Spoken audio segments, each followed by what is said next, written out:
Ma'am சொல்லுங்க ma'am. சொல்லுப்பா, என்ன டவுட் இருக்கா? இல்லை மேம். சரி, ஓகேப்பா. ரிவைஸ் பண்ணி பார்த்தீங்களா? பார்த்தேன் மேம். கான்செப்ட் புரிஞ்சுதா? ஓகே புரிஞ்சுது மேம். சரிப்பா. இப்போ வந்து அன்னைக்கு இந்தியன் கான்ஸ்டியூஷன் ஹிஸ்டாரிக்கல் பேக்ரவுண்ட் வந்து க்ரோன் ரூல் விட்டோம்ல, ஆமாம். கம்பெனி ரூல் வரைக்கும் தானே பார்த்தோம். ஸோ இப்போ வந்து க்ரோன் ரூல் பார்த்துடலாம், ஓகேவா? நான் கீ பாயிண்ட்ஸ் மட்டும் நான் டிக்டேட் பண்ணுறேன், நீங்கள் அதை நோட் பண்ணிக்கோங்க. ஓகே.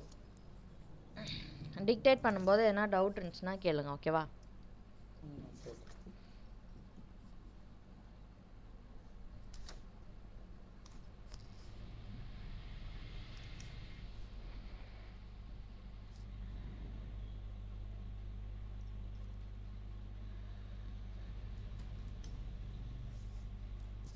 இப்போ நான் ஸ்க்ரீன் ஷேர் பண்ணுறேன், உங்களுக்கு தெரியுதான்னு பார்த்து சொல்லுங்கள், ஓகேவா?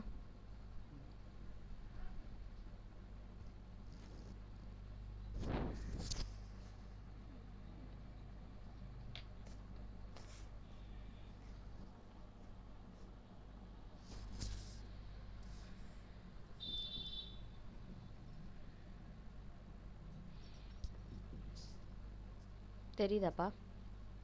ஓகே மேம், தெரியுது மேம். சரி, இப்போ வந்து கம்பெனி ரூல் இஸ் ஆல்சோ போட்டுட்டு ப்ராக்கெட்டில் administrative and legislative reforms after 1857 போட்டுக்கோங்க.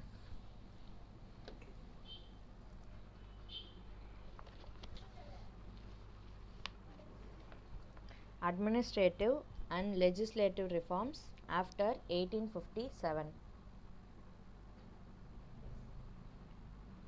ஓகே. இதில் வந்து first government of India act 1858.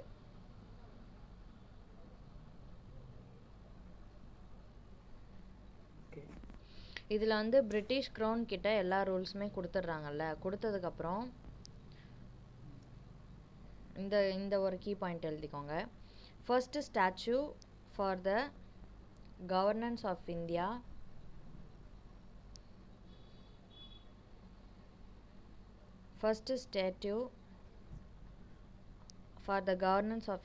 under direct rule of British government.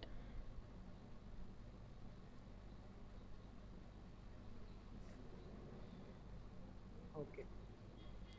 Second வந்து it provides absolute imperial control.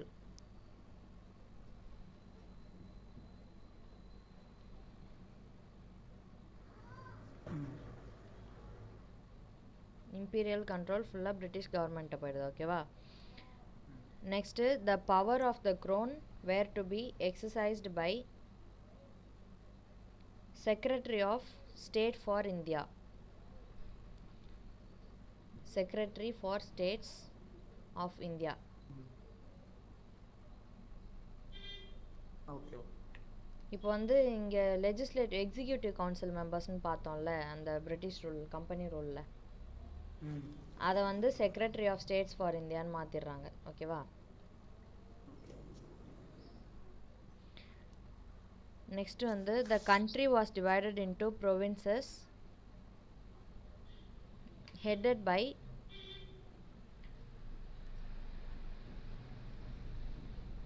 Governor or lieutenant governor.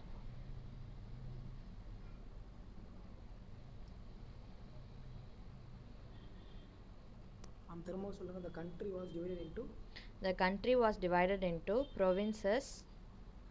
ப்ரொவின்சஸ்னால் British கண்ட்ரோலில். இப்போது kingdom எம்பையர்னு பார்த்தீங்கன்னா உள்ளார ஒரு சிஸ்டம் இந்த சிற்றரசன் மாதிரி பிரிப்பாங்கல்ல, அது கீழே இந்த ஜமீன்தாரி சிஸ்டம்லாம் இருக்கும்ல, அந்த மாதிரி ப்ரொவின்சஸ்ன்னு சொல்லிட்டு பிரிட்டிஷ் கவர்மெண்ட் கீழே இருக்கிற பார்ட்ஸை பிரித்து கொடுத்துட்றாங்க. யார்கிட்டனா பிரிட்டிஷ் ஆஃபீஸர்ஸ் கிட்டேயே.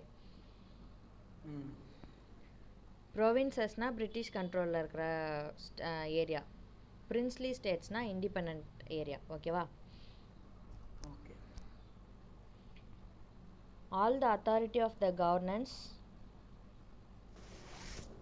of India was vested in Governor General in Council.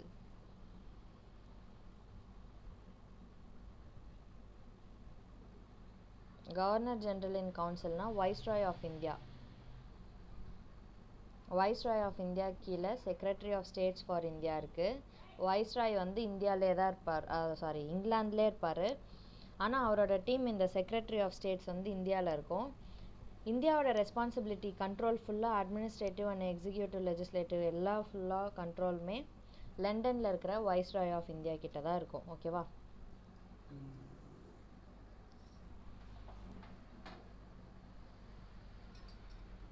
அப்படி ஃபஸ்ட்டு வர வைஸ்ராய் ஆஃப் இந்தியா வந்து ஃபஸ்ட்டு வைஸ்ராய் ஆஃப் இந்தியா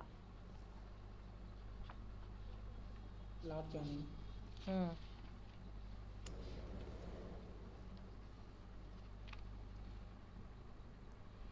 எப்போ வராருன்னா 1862ல்.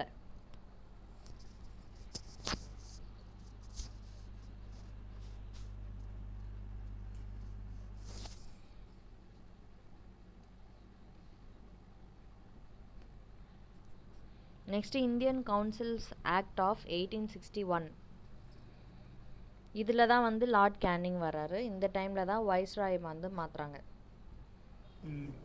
அது வரைக்கும் இந்த எக்ஸிக்யூட்டிவ் கவுன்சில் பாடி மெம்பர்ஸை மாற்றுறாங்க. 1858ல் எக்ஸிக்யூட்டிவ் கவுன்சில் மெம்பர்ஸை செக்ரட்டரி ஃபார் ஸ்டேட்ஸ் ஆஃப் இந்தியான்னு மாற்றிட்டு கவுன்சில் ஆக்ட் 1861ல்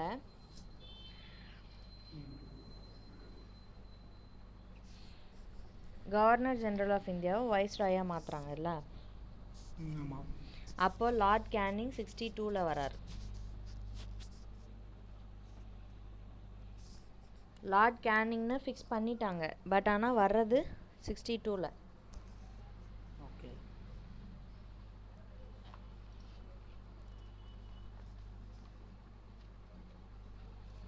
இதில் வந்து the crown rule exercising secretary of state of India assisted by council of 15 members. இந்த council of 15 members வந்து bracketல போட்டுக்கோங்க. council of India.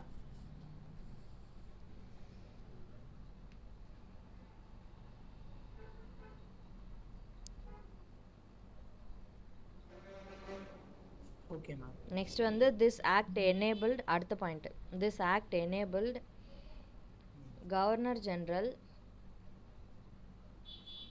to associate representatives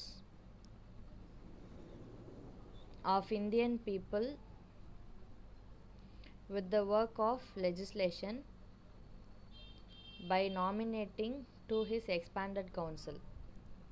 இப்போ என்ன பண்ணுறாருன்னா, கவர்னர் ஜெனரல் வந்து அந்த போஸ்ட்டில் இருக்கிறவங்க, அந்த கவுன்சில் இருக்குல்ல, லெஜிஸ்லேட்டிவ் கவுன்சில் இருக்குல்ல, கவுன்சில் ஆஃப் இந்தியா 15 மெம்பர்ஸ், அவங்க கூடயே இந்தியன்ஸையும் கூட அன்அஃபிஷியலாக சேர்த்துக்கலாம் அப்படின்னு சொல்லிட்டு அவங்களோட கவுன்சில் மெம்பர்ஸோட சீட்டிங்ஸை எக்ஸ்பேண்ட் பண்ணுறாரு.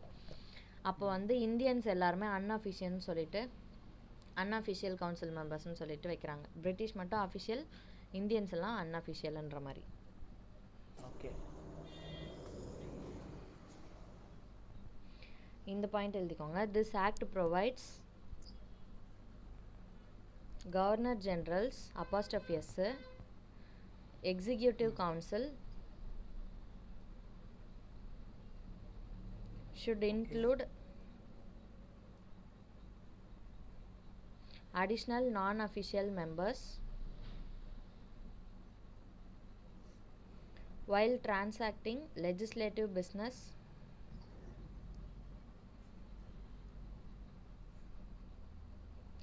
as neither representative nor deliberative.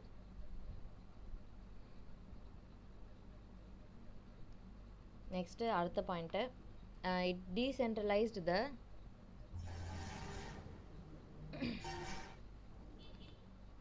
legislative powers of Governor General's Council.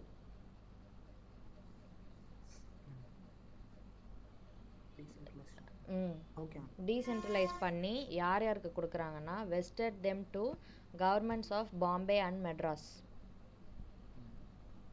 இவங்க 2 பேருக்கு டீசென்ட்ரலைஸ் பண்ணி இவங்களுக்கு சப்டிவிஷனாக பிரித்து கொடுக்குறாங்க. Next act Indian councils act 1892.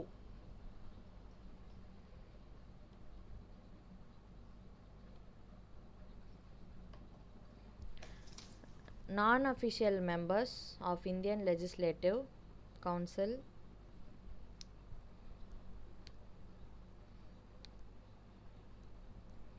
were nominated by the Bengal Chamber of Commerce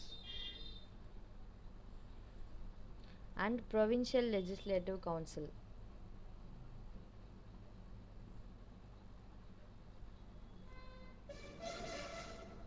Okay. அப்புறம் இந்த அடுத்த point non-official members of Provincial Council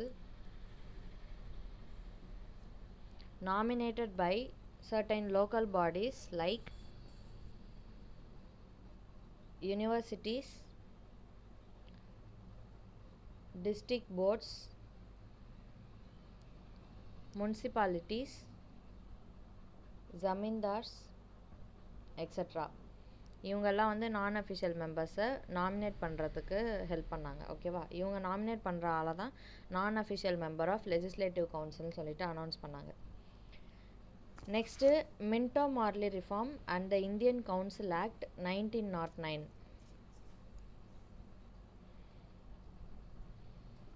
Minto Morley reform இல்லைனா Morley Minto reform and Indian Councils Act 1909.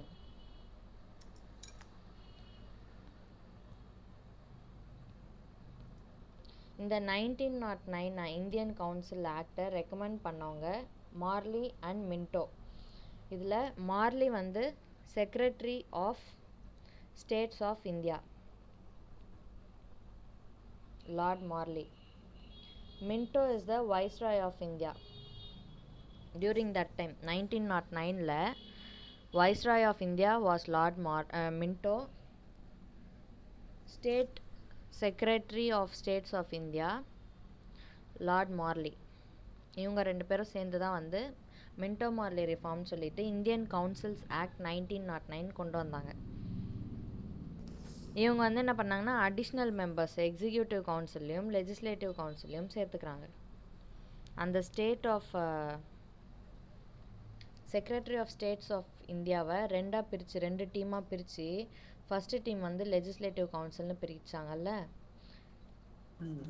Next second டீமை executive கவுன்சில்னு பிரிக்கிறாங்க. இதில் வந்து already இருக்கிற மெம்பர்ஸ் பார்த்தாம அடிஷ்னலாக மெம்பர்ஸ் சேர்த்துக்கிறாங்க. ஓகேவா, யார் என்னன்னு சேர்த்துக்கிறாங்கன்னா ஃபஸ்ட்டு ஆல்ரெடி 16 இருக்காங்க, இதை வந்து 60 கன்வெர்ட் பண்ணுறாங்க லெஜிஸ்லேட்டிவ் கவுன்சில் எக்ஸிக்யூட்டிவ் மெம்பர்ஸை. நெக்ஸ்ட்டு எக்ஸிக்யூட்டிவ் மெம்பர்ஸ் வந்து இது ஆல்ரெடி ஒரு ஸ்டாண்டர்ட் ஃபார்மாக இல்லை. இங்கே வந்து 16ன்றது ஸ்டாண்டர்ட் ஃபார்ம் ஃபிக்ஸட் பொசிஷன் மாதிரி ஸ்டாண்டர்ட் நம்பர் ஆஃப் இருந்துச்சு சீட்ஸு. இங்கே வந்து அப்பப்போ ஒரு எடுத்துகிட்டு இருந்தாங்க, ஒரு நம்பர் ஆஃப், ஒரு தடவை 10 பேர், அடுத்த தடவை 12 பேர், 15 பேர்னு சொல்லிட்டு. இதை வந்து இதையும் எக்ஸ்பேண்ட் பண்ணிட்டாங்க, ஆல்ரெடி இருந்ததை விட ஜாஸ்தியாக எடுக்கணும் அப்படின்னு சொல்லிட்டு. இந்த மாதிரி சீட் இன்க்ரீஸ் பண்ணதுக்கு என்ன ஆக்ட்னா ஆக்ட் ஆஃப் 1892.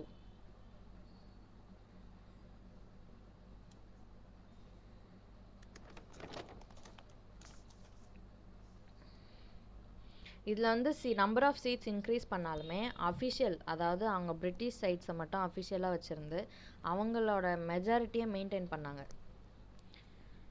இப்போ இந்தியன்ஸ்லேருந்து நான் அஃபிஷியலாக 100 பேர் எடுக்கிறாங்கன்னா அட்லீஸ்ட் 101 பிரிட்டிஷ்லேருந்து, டு ஷோ தேர் மெஜாரிட்டி, வேறு ஒன்றும் இல்லை. த எலமெண்ட் ஆஃப் எலெக்ஷன் அடுத்த பாயிண்ட் நோட் பண்ணிக்கோங்க. Element of election was also introduced in the legislative council. அவங்க வந்து டைரெக்டாக எலெக்ஷன்னு சொல்லலை, ஆனால் அந்த மாதிரி டைரக்ட் எலெக்ஷன் மெத்தடில் நாமினிஸை ஓட் பண்ணி செலக்ட் பண்ணுறாங்க. ஓகேவா, ஓகே.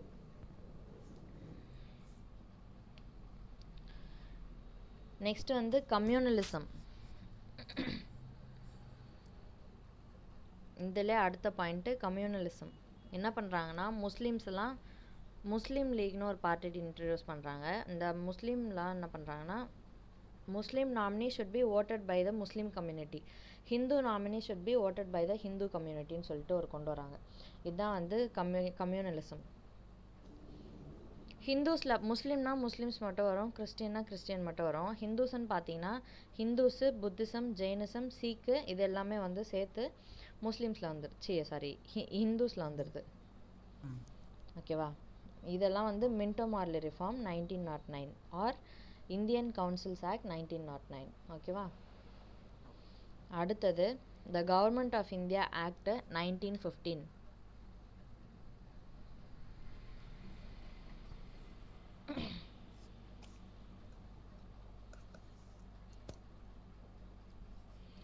இதில் சப்டிவிஷன் போட்டுக்கோங்க.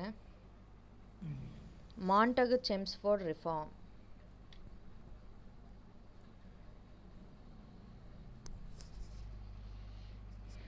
நைன்டீன் 15ல் ஒரு பாயிண்ட் எழுதிக்கோங்க. Passed to consolidate the provisions.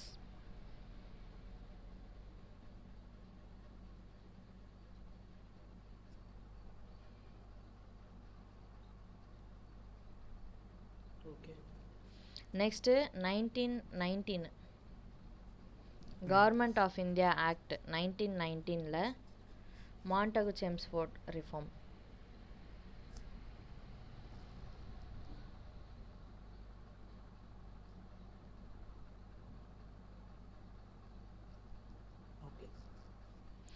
இதில் வந்து secretary of states of India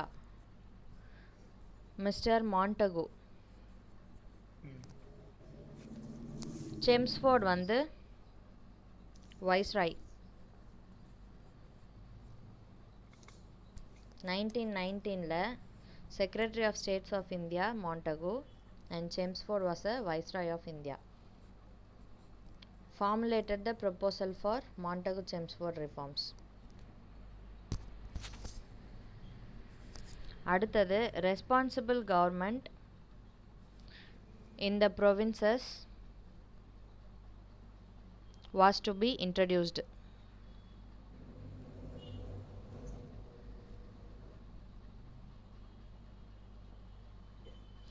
Resorted to device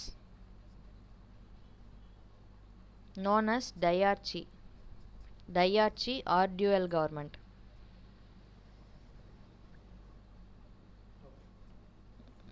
ஓகேவா? இதை வந்து என்னென்னு சொல்லிட்டு பிரித்தாங்க அப்படின்னு பார்த்தோன்னா 2 டிவிஷனில். First central, second provincial.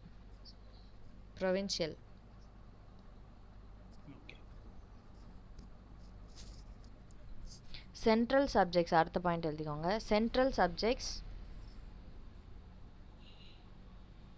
kept under the control of central government.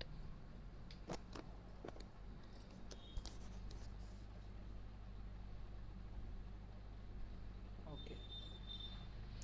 Next, provincial subjects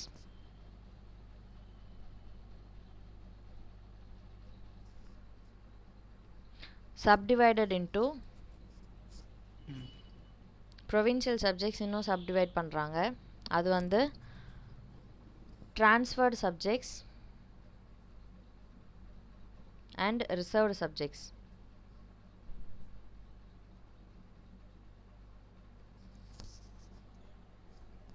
இப்போ இந்த transferred subjectsனு பார்த்தா administered by the governor.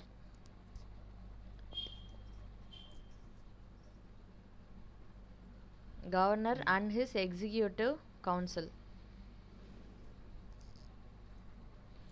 கவர்னரும் executive கவுன்சிலும் தான். சரியா? இதில் வந்து லெஜிஸ்லேட்டிவ் கவுன்சில் வராது. நெக்ஸ்ட்டு இப்போ ரிசர்வ்டு சப்ஜெக்ட்ஸில்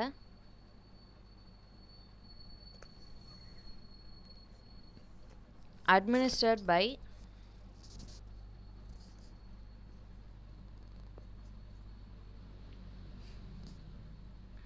சாரிப்பா ட்ரான்ஸ்ஃபர்டு சப்ஜெக்ட்ஸ் வந்து கவர்னர் அண்ட் லெஜிஸ்லேட்டிவ் கவுன்சில்.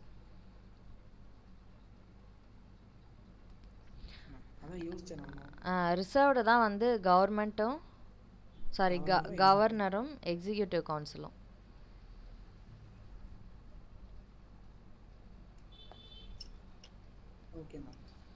ஓகேவா? டவுட் இல்லைல்ல? குழப்பிட்டேனா? சரிப்பா. இப்போ வந்து சென்ட்ரல் ப்ரொவிஷியல்னு சொல்லிட்டு டயார்ச்சியில் டியூவல் கவர்மெண்ட் கொண்டு வராங்க. அதில் சென்ட்ரல் வந்து டைரெக்டாக சென்ட்ரல் கவர்மெண்ட் கண்ட்ரோலில் இருக்குது.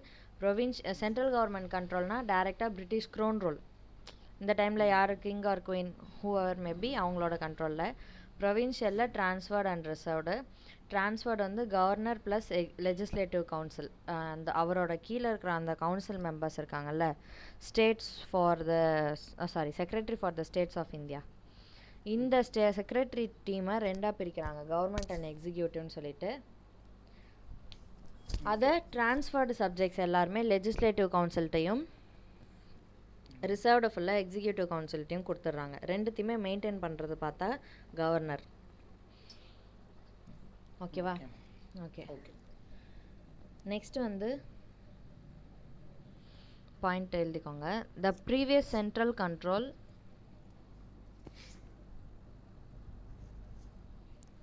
Over the provinces in administrative,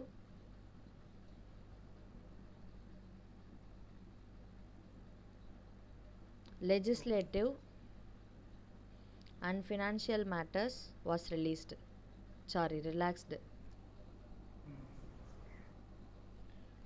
இந்த மாதிரி அட்மினிஸ்ட்ரேட்டிவ் சென்ட்ரல் ஃபினான்ஷியல் மேட்டர்ஸ் எல்லாம் வந்து சென்ட்ரல் கண்ட்ரோல்லேருந்து இல்லாமல் அவங்கவுங்கள்ட்டே உங்களோட ரெவென்யூவை நீங்களே ரைஸ் பண்ணி உங்களோட அட்மினிஸ்ட்ரேஷனை நீங்களே பண்ணிக்கோங்கன்னு சொல்லிட்டு they made them autonomous.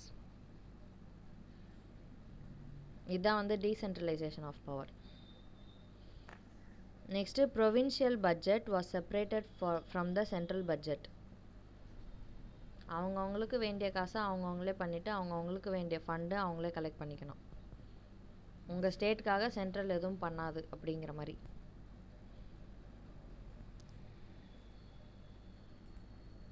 Next the central legislature retained power to legislate for whole country of any subjects. Central legislature retained power to legislate for the whole country on any subjects.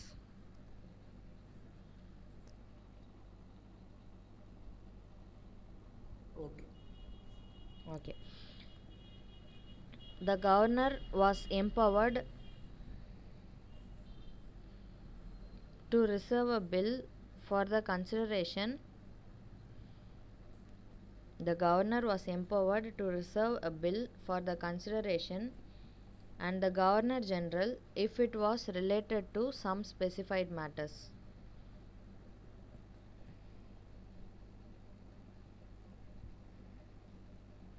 Next, Indian legislature was made more representative.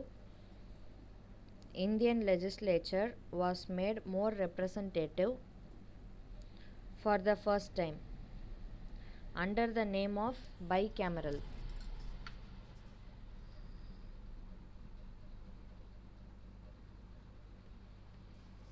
Bicameral. இந்த bicameralல என்னென்னா first upper house, upper house கீழே lower house, ரெண்டுமே equal கிடையாது. First upper house, lower house under the control of upper house. Upper ஹவுஸ்னால் council of state,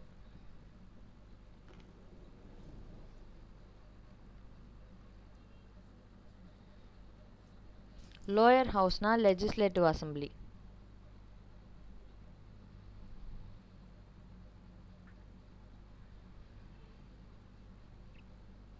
Appar ஹவுஸில் 60 members, அதில் 34 was elected, 34 were elected.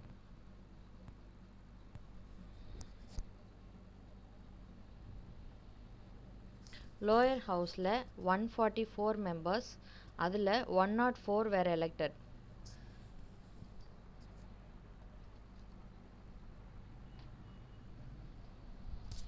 இது வந்து இந்த எலெக்ஷன் வந்து based on the communalism. The sectional basis communalism developed by the Morley-Minto device. Sectional based communalism developed by the Morley-Minto device.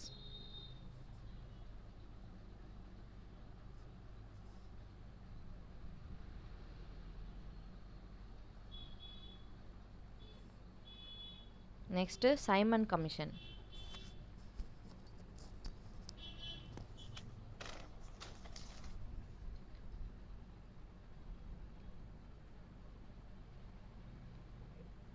Simon Commission headed by Sir John Simon.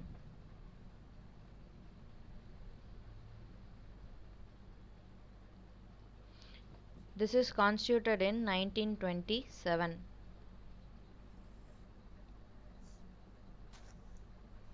This is the working of Act 1919. 1919 Montagu-Chelmsford reform இருக்குல்ல, அதை implement பண்ணுற மாதிரி Simon commission கொண்டு வராங்க. எப்போ கொண்டு வராருன்னா 1927.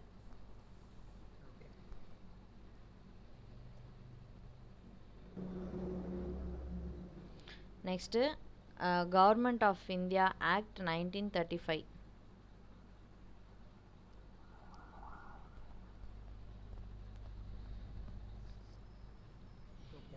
Act of 1935 prescribes a federation.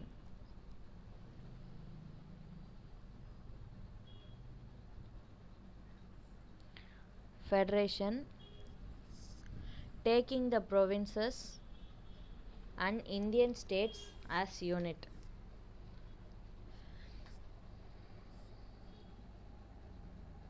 இப்போ வந்து இந்தியாங்கிற பிரிட்டிஷ் கண்ட்ரோலோட அந்த நேமில் வந்து என்ன கொண்டு வராங்கன்னா ப்ரொவின்சஸ், அதாவது பிரிட்டிஷ் கண்ட்ரோலில் இருக்க சப்டிவிஷன்ஸ் அண்ட் இந்தியன் ஸ்டேட்ஸ், இதில் பிரின்ஸ்லி ஸ்டேட்ஸ் வராது. ஓகேவா, இவங்கெல்லாம் ஒன்றா வராங்க 1935.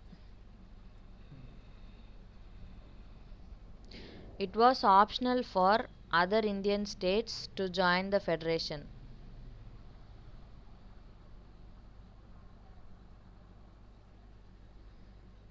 ஆனால் கடைசி வரைக்கும் இந்த ஃபெடரேஷனை they couldn't implement. இந்த ஆக்ட் ஆஃப் 1935ல they divided the legislative power into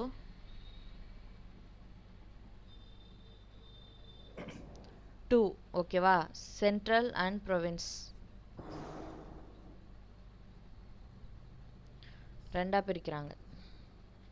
already எதை ரெண்டாக பிரித்தாங்க?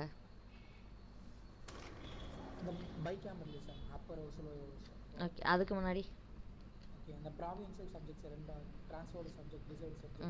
அது ப்ரொவின்ஷியல்ல. இதே மாதிரி சென்ட்ரல் அண்ட் ப்ரொவிஷன் சொல்லிட்டு எதை பிரித்தாங்க?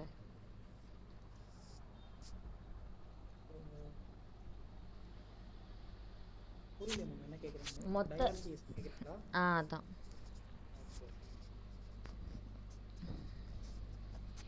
டயார்ச்சி கொண்டு வந்தது மாண்டகு-செம்ஸ்ஃபோர்ட் ரிஃபார்ம். அதில் கவர்மெண்ட்டை டியூவலாக பிரித்தாங்க. அது வந்து சென்ட்ரல் அண்ட் ப்ரொவின்ஸ். அதே மாதிரி இங்கே லெஜிஸ்லேஷன் பவரை இன்னும் ரெண்டாக பிரிக்கிறாங்க, centre and ப்ரொவின்ஸ்னு.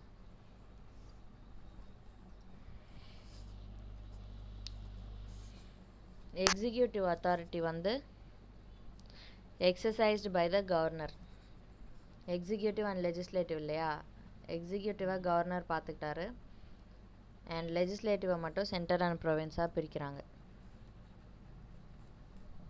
Next governor was required to act with the advice of ministers responsible to legislator.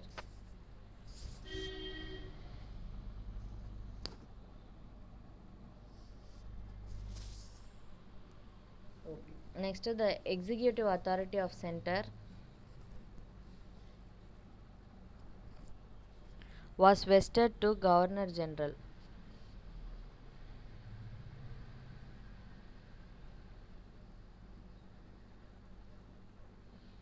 Councillors, அடுத்த point, councillors or council of members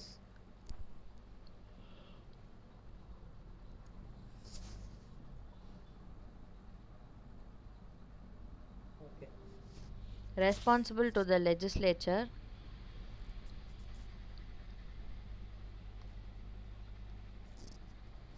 was not appointed, although such provisions existed in Act 1935. was not appointed. Mm. Not appointed, although such provisions existed in the Act of 1935.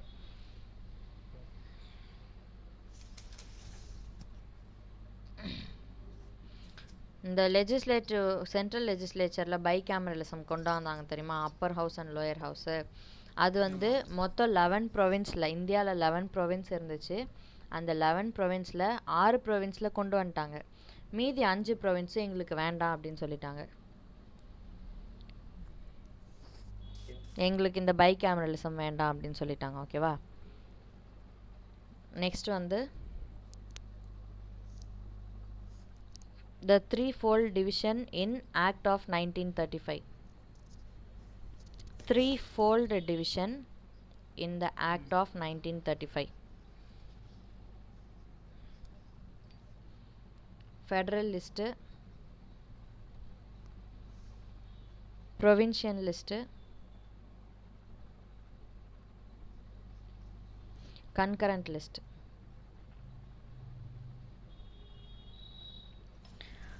Federal லிஸ்ட்டில் ஃபுல்லாக Federal லெஜிஸ்லேட்டிவும் executive power of லெஜிஸ்லேச்சரும் இருக்கும். ஓகேவா. Next ப்ரொவின்ஷியல்லையும் பார்த்தீங்கன்னா அதே மாதிரி provincial லெஜிஸ்லேச்சரும் exclusive ஜூரிடிக்ஷன்ஸ்.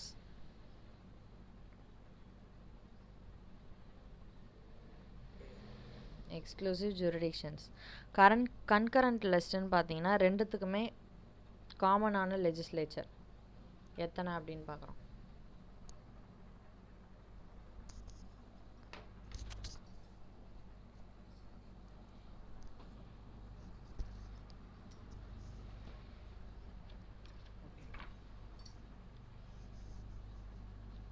இப்போ வந்து இந்த ப்ரொவின்ஷியல் லிஸ்ட்டில்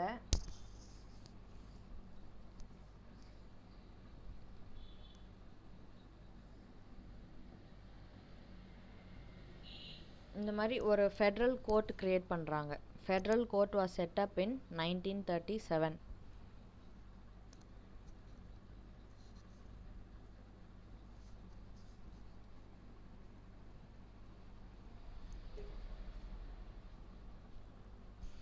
இந்த ஃபெட்ரல் லிஸ்ட்டில் எத்தனை பேர் இருக்காங்கன்னா 59 ஐட்டம்ஸ் கொண்டு வராங்க. இந்த லிஸ்ட்டில் மொத்தம் எத்தனைனா 59. கன்கரண்ட் ப்ரொவின்ஷியல் லிஸ்ட்டில் 54 ஐட்டம்ஸ்.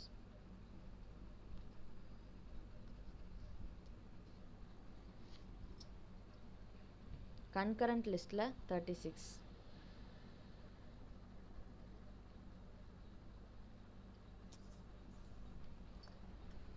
ஓகேவா. இதெல்லாம் கொண்டு வராங்க.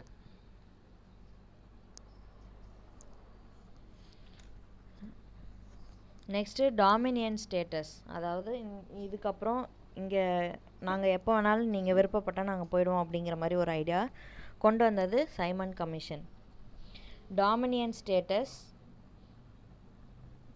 which was promised by Simon Commission.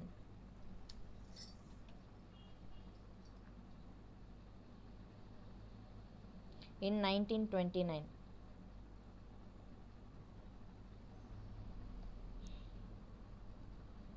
கொண்டு வந்துட்டாரு அவர். சைமன் கமிஷன் கொண்டு வந்துட்டாங்க. பட் ஆனால் இதுக்கு கவர்மெண்ட் ஆஃப் இந்தியா ஆக்டு 1935 வந்து அப்ரூவல் கொடுக்கல. நெக்ஸ்ட் வந்து Cripps mission.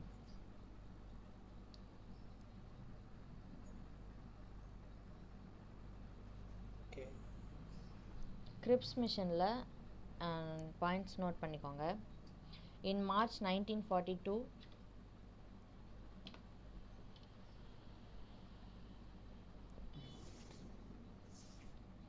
Sir Stafford Cripps,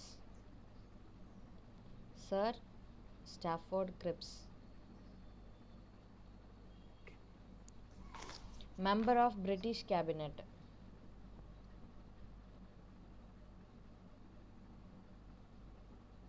இவர் வந்து ஒரு ப்ரொபோசல் டிராஃப்ட் பண்ணுறாரு பிரிட்டிஷ் கவர்மெண்ட்டுக்கு. இந்த ப்ரொபோசலோட எண்ட் வந்து செகண்ட் வேர்ல்டு வார் இருக்குல்ல, அதனோட ரிசல்ட்டாக ப்ரொவைடட் த காங்கிரஸ்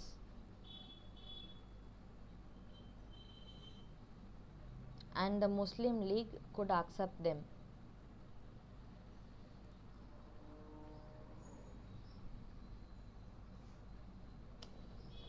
அவர் இங்கே டிராஃப்ட் பண்ண ப்ரொபோசல் என்ன அப்படின்னு பார்த்தா அது வந்து 4 பாயிண்ட்ஸ் வருது மொத்தம். ஃபர்ஸ்ட் ஒன்று, the constitution of India was to be framed by elected constituent assembly by the Indian people. Constitution of India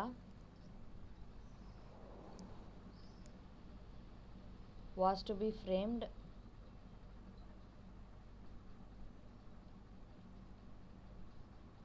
by the elected constituent assembly.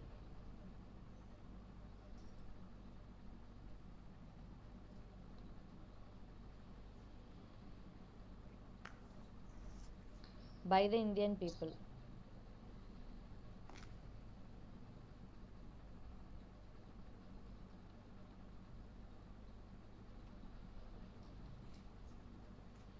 Second pointer,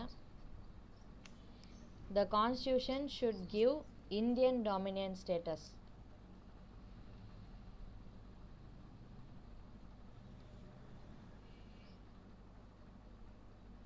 The constitution should give the Indian dominant status.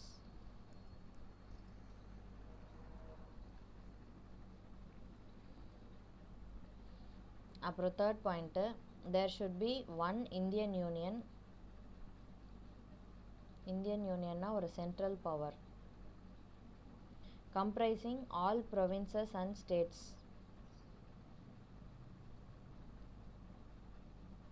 Provinces and states including princely states, independent states சேர்த்து.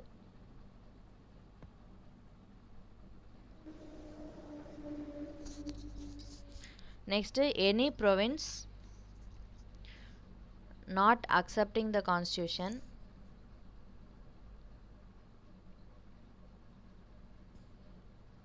shall be set free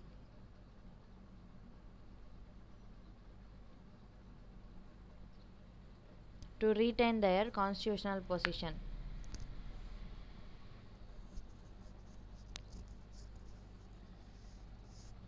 இது 4 point. Grips mission. Grips வந்து British கவர்மெண்ட்டை draft பண்ணுறாரு. இப்போ next பார்த்தா cabinet mission plan.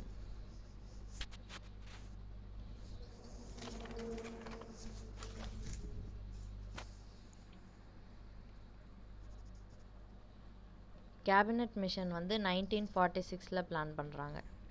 இப்போ grips mission எந்த இயரில் பிளான் பண்ணுறாங்க? 1942. ஓகே, அதே மாதிரி கேபினட் மிஷன் பிளான்ட் இன் 1946. ஓகேவா? ஓகே, டாமினியன் ஸ்டேட்டஸை ஃபஸ்ட்டு யார் ப்ரப்போஸ் பண்ணுறா, எப்போ ப்ரப்போஸ் பண்ணுறாங்க?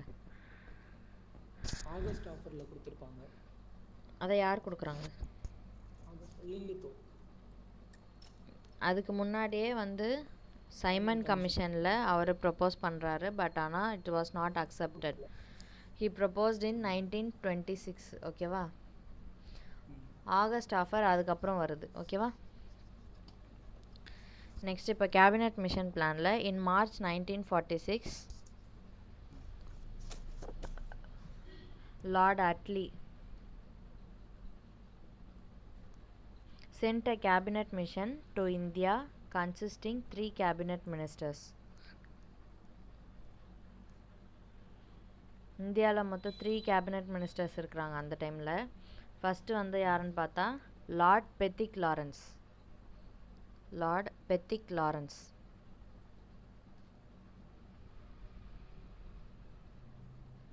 Second sir Stafford grips.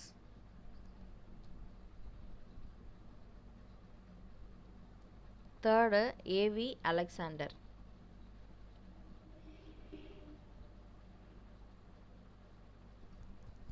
இவங்க 3 பேரும் வந்து cabinet ministers of cabinet mission plan.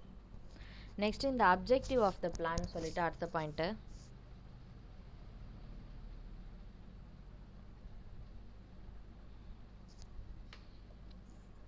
helps India to achieve its independence early as possible.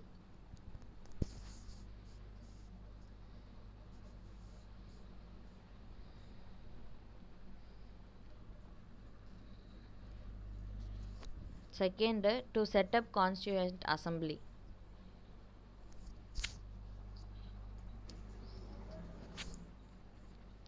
இதோட அப்ஜெக்டிவ்ஸ் இப்படி இருந்தாலும் the cabinet mission rejected the claim for separate constitution assembly.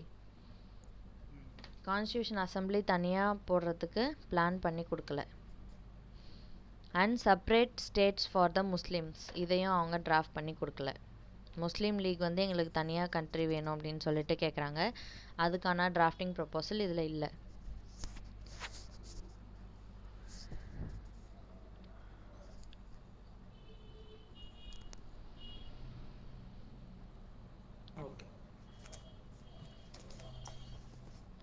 Next வந்து the union was to have executive and legislative consisting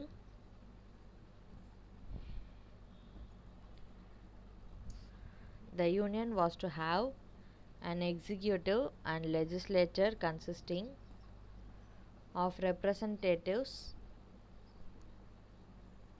of the province and the states.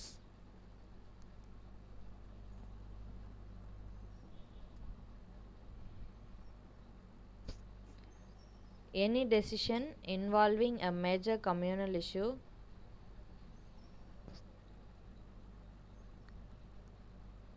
in the legislature was to require majority support of representatives. ஒரு கம்யூனிட்டிக்குள்ளார எதனா பிரச்சனைனா majority வின்ஸ்ன்ற மாதிரி யாருக்கு என்ன இதுக்கு மேஜராக support இருக்கோ அவங்களுக்கு மட்டும் ஓட் பண்ணுறாங்க.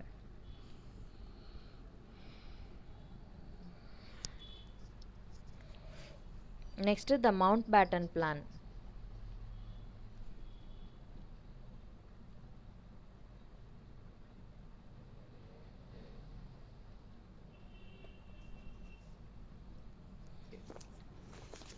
The plan for transferring of power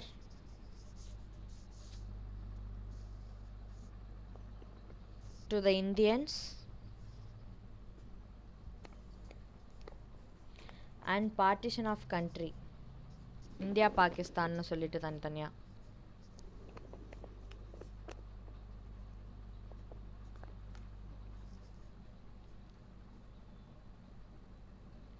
It was formally given statement by British government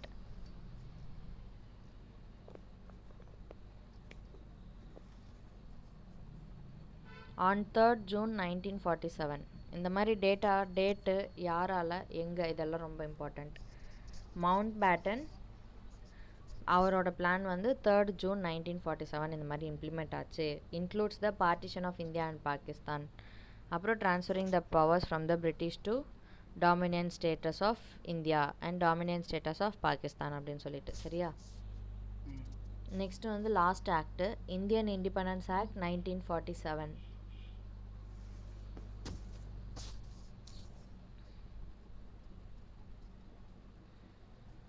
passed by the British Parliament. First point.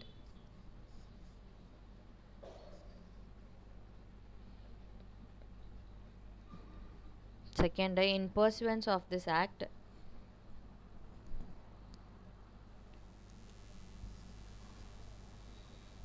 the Government of India Act 1935 was amended by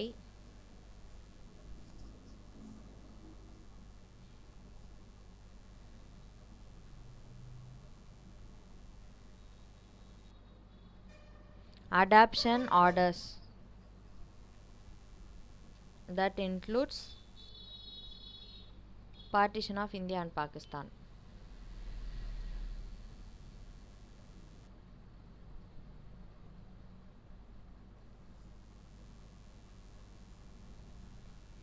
Next point, from 15th August 1947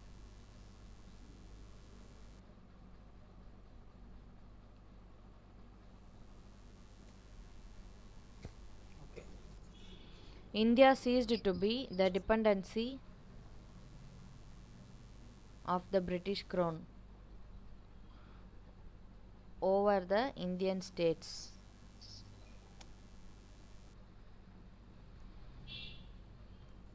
அவங்க கிளம்பும்போது என்ன பண்ணுறாங்கன்னா அவங்க create பண்ண அந்த secretary of states இருக்குல்ல அதையும் abolish பண்ணிடுறாங்க. The office of the secretary of state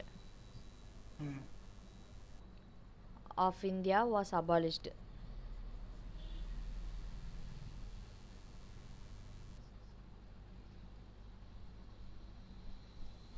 the governor general and governors வந்து லாஸ் தேர் எக்ஸ்ட்ராடினரி பவர்ஸ். அவங்களோட போஸ்டிங்ஸ் எல்லாம் விட்டுட்டு போயிடுறாங்க.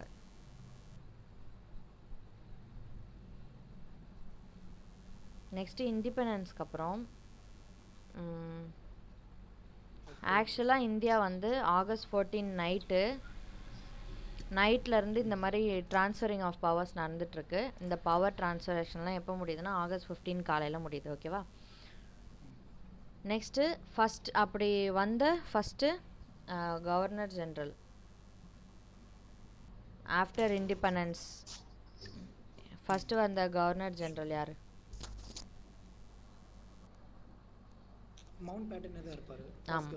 ஆமாம். அதுக்கப்புறமா தான் வந்து அவரோட போஸ்டிங்கை ரிசைன் பண்ணுறாரு.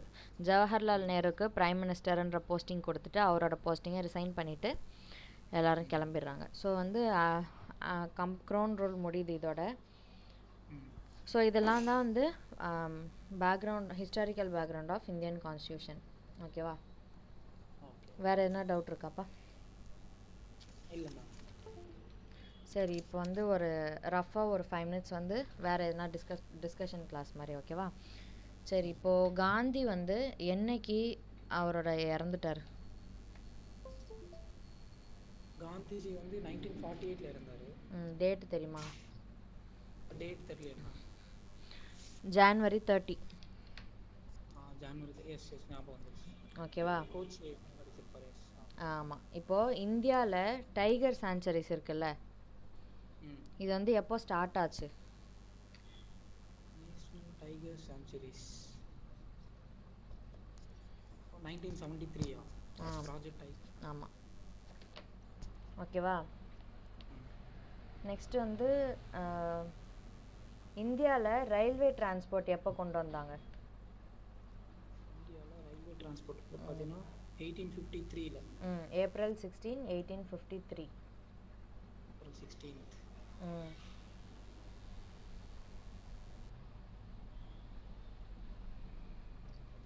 லார்ட் டல்ஹௌசி கொண்டு வந்திருப்பாரு மும்பை டு தானே. ஆமாம். நெக்ஸ்ட் வந்து இந்தியாவில் தமிழ்நாட்டில் இலவச மதிய உணவு திட்டம் யார் அறிமுகப்படுத்தினார்? இலவச மதிய உணவு திட்டம் 1000 விளக்குல நீதி கட்சி பண்ணியிருப்பாங்க 1920. மதிய உணவு திட்டம் இல்லை, அவங்க தான் ஃபஸ்ட்டு பண்ணியிருப்பாங்க ஸ்கூலில்.